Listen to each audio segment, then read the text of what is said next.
Generations ago, borrowing money was a privilege. How about giving me a little credit? Nobody gives you credit, John. It's something you have to earn. A credit card was hard to come by.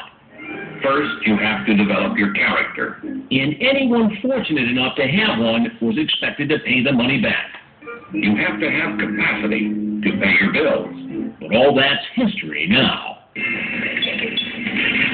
Until the recent financial crisis, easy credit was everywhere. And the credit card industry spent billions to make plastic a way of life and to persuade us that credit was a smart way to buy the things we deserve, even if we couldn't afford them. The card that won't hold you back. Do you ever regret having these credit cards in the first place? Oh, definitely. Oh, gosh, every day. Chris and Matt Snyder's financial problems are typical. What was once a nation of savers is now a nation of debtors, borrowing money for everything from cars to college. And even before the current spike in unemployment, nearly half of American families were carrying credit card debt, with average balances of more than $7,000. Harvard's Elizabeth Warren says many Americans have gotten used to living on the float, and in the process, the credit card companies have thrived. There's profit to be made in debt.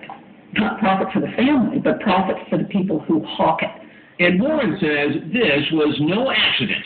Nearly 3 decades ago, in a move to boost profits, credit card companies lobbied the government to get rid of caps on interest rates. We told the credit card companies anything goes.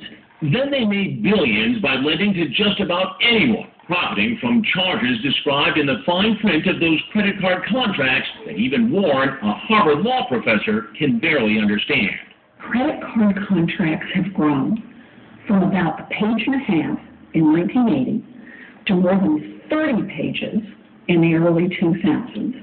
And let me just be clear, that additional 28 and a half pages did not help the customer. It's tricks and traps and trailing interest and pay-to-pays and a whole bunch of things that literally didn't exist 25 years ago.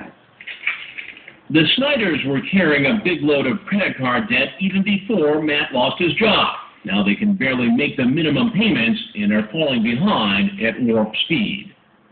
So more than half of your payment is going to the interest. Yes. There's a finance charge, $140, and the payment was $220. So you're at 19% there. Yeah, I couldn't pay it before. I certainly can't pay it now when you add on more fees and higher interest rates.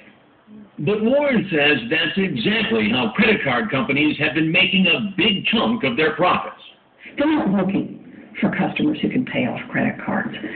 They're looking for customers who will hit the sweet spot, fall into the tricks and traps, and incur a $45 fee, a 19% interest rate, a 29% interest rate.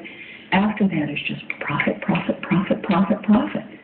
What you describe sounds like loan sharking, which is illegal. Why isn't this illegal? That's the best part. The credit card companies have put the loan sharks out of business. The kinds of interest rates that some credit card companies are charging would make Tony Soprano blush. Riskier borrowers pay more for credit, just as riskier drivers pay more for car insurance. Nessa Fettis is an attorney with the American Bankers Association, the industry trade group.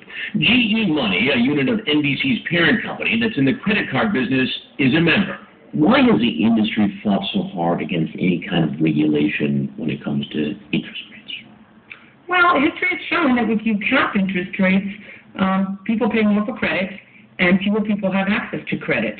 We have supported regulation that makes consumers understand what they're getting. The ADA says a new law that takes effect in 2010 will make credit card contracts much easier to understand, but banks will still be able to charge whatever interest and fees they see fit. It's an unsecured loan, which means there's no collateral, there's no house, no car, which is used to encourage people to make payments. It's the riskiest type of loan.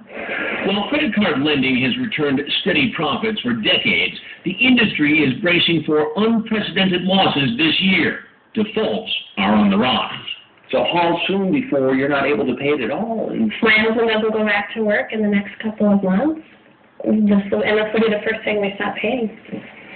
Is the credit cards.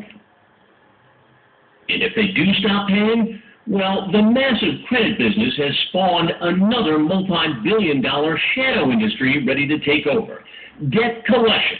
And some say the recent tough times are leading to vicious collection tactics. Some harass.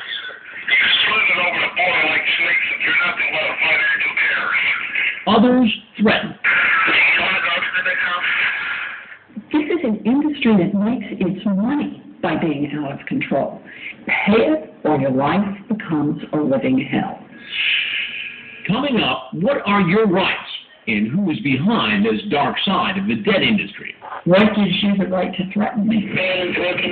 Our hidden cameras are about to find out.